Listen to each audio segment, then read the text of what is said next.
लै भी दोस्तों ते सज्जनों अस्सलाम वालेकुम। अल्लाह तबारक तआला तुहाडे माल जान ईमान रिज़्क च बरकतां पाए। अल्लाह सब दी खैर करे।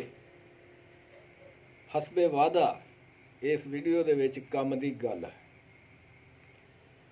गल सारे दोस्तां भरावां वास्ते ये है कि नमाज फर्ज़े ऐन ये ना माफ़ हो सकती है ना छुट सकती है। कज़ा भी हो जाए तो गुनाहगार हुंदा इंसान। ਇਹਦੇ ਵਿੱਚ ਮੇਨ ਕੰਮ ਦੀ ਗੱਲ ਇਹ ਹੈ ਕਿ ਅੱਜ ਦੇ ਵਕਤ ਦੇ ਵਿੱਚ ਹਰ ਬੰਦਾ ਜਦੋਂ ਨਾ ਨਮਾਜ਼ ਵਾਸਤੇ ਜਾਂਦਾ ਤੇ ਉਹ ਇੰਨੀ ਜਲਦੀ ਕਰਦਾ ਕਿ ਜਲਦੀ ਜਲਦੀ ਪੜ੍ਹ ਕੇ ਚਲਿਆ ਜਾਵਾਂ, ਜਦ ਕਿ ਇਹ ਬਹੁਤ ਵੱਡਾ ਇੱਕ ਗੁਨਾਹ ਆ। ਜਲਦਬਾਜ਼ੀ ਹਮੇਸ਼ਾ ਸ਼ੈਤਾਨ ਦੀ ਤਰਫੋਂ ਆ और तसल्ली और हौसले नाल नमाज नूं अदा करना ये रहमान की तरफ। कोई भी काम आ इंसान नूं हौसले नाल और तसल्ली नाल करना चाहिए। तो फिर इबादत जिहड़ी आ वो तो खास कर बंदे नूं तसल्ली और हौसले नाल करनी चाहिए है। तो जल्दी जिहड़ी है ना ये अलामा लाउण वाली गल हो जाती है। अल्लाह तबारक तआला दी रज़ा वास्ते असीं नमाज़ पढ़नी है, बजाए उन्होंने राज़ी करन दे असीं धोखा देने की कोशिश करते हैं। इस चीज़ तो सारे भरावां नूं बचना चाहिए। मेरी ये काम की गल हो गई। अगे अज की छोटी जी कहानी कि वो एक बंदा सी ना, प्यास लगी जो पानी का उन्हें पानी का कौला मंगाया। पानी का कौला फड़ के जो पीने लगा ना तो नज़र मारी तो उन्हें विच एक औरत की शक्ल नज़र आई पानी दे विच।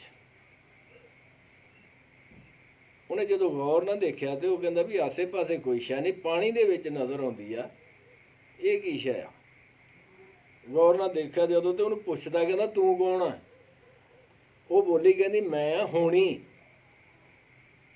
ये अजकल की बहुत नूं नहीं पता होना, पुराने बंदे जानते कि होनी जिस बंदे ते या जिस घर ते वारद हुंदी हुंदी है तो उस घर दे विच शै कोई नहीं छड्डदी, तबाह कर जाती सारा कुछ। तो उस बंदे दी 4 शादियां सी, 4 बीवियां सी।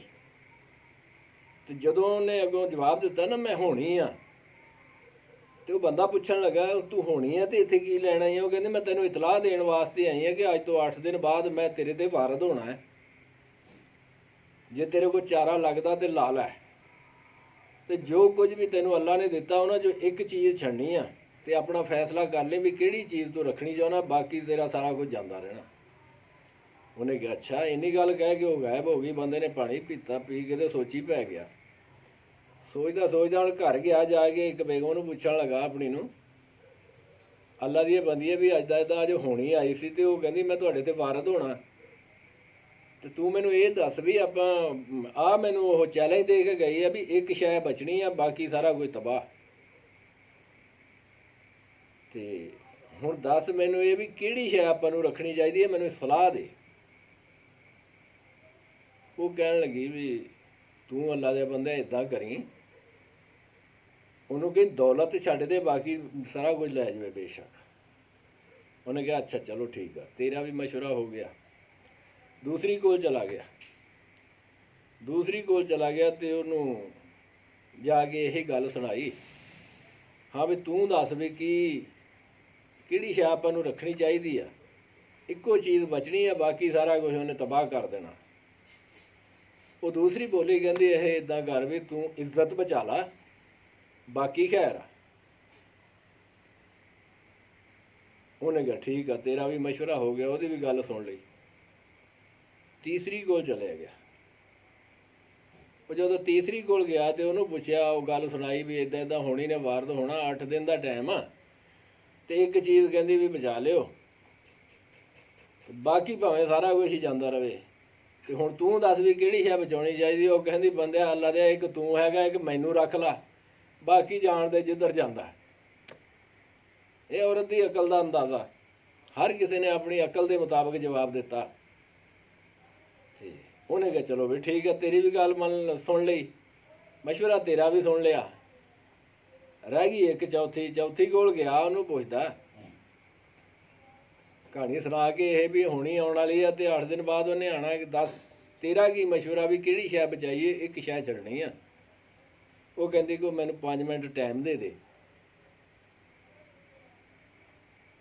ਉਹਨਾਂ ਕਿਹਾ ਠੀਕ ਆ। ਉਹਨੇ 5 ਮਿੰਟ ਉਹਨੇ ਸੋਚਿਆ, ਸੋਚ ਕੇ ਕਹਿਣ ਲੱਗੀ ਵੀ ਮੇਰੀ ਗੱਲ ਜੇ ਮੰਨ ਲਵੇਂ ਨਾ ਤੇ ਗੱਲ ਤੈਨੂੰ ਚੰਗੀ ਦੱਸੂਗੀ, ਅੱਗੇ ਕਰਨੀ ਤੂੰ ਆਪਣੀ ਮਰਜ਼ੀ ਆ, ਮੇਰੇ ਕੋਲ ਤੂੰ ਮਸ਼ਵਰਾ ਪੁੱਛਿਆ, ਮੈਂ ਆਪਣੀ ਰਾਏ ਦੇ ਸਕਦੀ ਹਾਂ।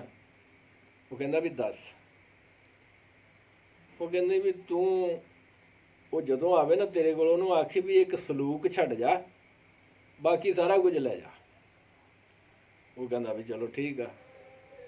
ਉਹਨੇ ਹੁਣ ਚੌਹਾਂ ਦੇ ਵਿੱਚੋਂ ਆਪਣੀ ਮਰਜ਼ੀ ਨਾਲ ਇੱਕ ਗੱਲ ਪਸੰਦ ਕੀਤੀ ਬੰਦੇ ਨੇ, ਜਦੋਂ ਆਈ ਨਾ 8 ਦਿਨ ਬਾਅਦ ਹੋਣੀ, ਤੇ ਉਹਨੇ ਆ ਕੇ ਪੁੱਛਿਆ ਹਾਂ ਬਈ ਬੰਦਿਆ ਖੁਦਾ ਦਾ ਤੈਨੂੰ ਵਾਰਨਿੰਗ ਦਿੱਤੀ ਸੀ, ਦੱਸ ਕਿਹੜੀ ਸ਼ੈ ਰੱਖਣੀ ਚਾਹੁੰਦਾ। ਬੜਾ ਕੁਝ ਅੱਲਾ ਨੇ ਤੈਨੂੰ ਦਿੱਤਾ, ਬੜੀਆਂ ਤੂੰ ਅਯਾਸ਼ੀਆਂ ਕੀਤੀਆਂ, ਬੜੇ ਕਾਰਖਾਨੇ ਚੱਲਦੇ ਪਏ ਆ, ਅੱਜ ਦੱਸ ਵੀ ਹੁਣ ਤੂੰ ਕੀ ਬਚਾਉਣਾ ਚਾਹੁੰਦਾ। ਇੱਕ ਸ਼ਾਇਦ ਦੱਸ ਦੇ ਉਹ ਛੱਡਣੀ ਆ ਤੇ ਬਾਕੀ ਸਾਰਾ ਕੁਝ ਤਬਾਹ। ਉਹ ਅੱਗੋਂ ਕਹਿੰਦਾ ਵੀ ਮੈਂ ਤੇਰੇ ਕੋਲੋਂ ਇੱਕ ਸਲੂਕ ਮੰਗਦਾ, ਸਲੂਕ ਛੱਡ ਦੇ, ਬਾਕੀ ਹਰ ਸ਼ੈ ਲੈ ਜਾ। ਉਹ ਹੁਣੀ ਨੇ ਮਾਰਿਆ ਮੱਥੇ 'ਚ ਹੱਥ, ਕਹਿੰਦੀ ਜੇ ਸਲੂਕ ਹੀ ਛੱਡ ਦਿੱਤਾ ਬਾਕੀ ਤਬਾਹ ਮੈਂ ਕੀ ਕਰੂੰਗੀ। ਜਿੱਥੇ ਸਲੂਕ ਆ ਨਾ ਉੱਥੋਂ ਮੈਂ ਕੁਝ ਵੀ ਨਹੀਂ ਵਿਗਾੜ ਸਕਦੀ, ਲਿਹਾਜ਼ਾ ਜਿਹੜਾ ਤੈਨੂੰ ਅੱਲਾ ਨੇ ਦਿੱਤਾ ਉਹ ਸਾਰਾ ਤੈਨੂੰ ਪੁੰਨਾ, ਤੇ ਮੈਂ ਆਪਣੇ ਪੁੱਠੇ ਪੈਰੀਂ ਵਾਪਸ ਜਾ ਰਹੀ ਹਾਂ। ਤੇ ਇਹਦੇ ਵਿੱਚ ਕਹਾਣੀ ਦੇ ਵਿੱਚ ਬੜਾ ਸਾਰਾ ਸਬਕ ਆ, ਸਮਝਣ ਵਾਲੇ ਹੋਵੋਗੇ ਇਨਸ਼ਾਅੱਲਾ ਸਮਝ ਜਾਓਗੇ।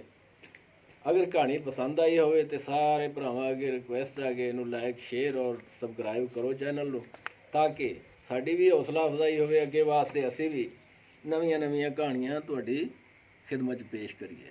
ਅਸਲਾਮ ਵਾਲੇਕੁਮ।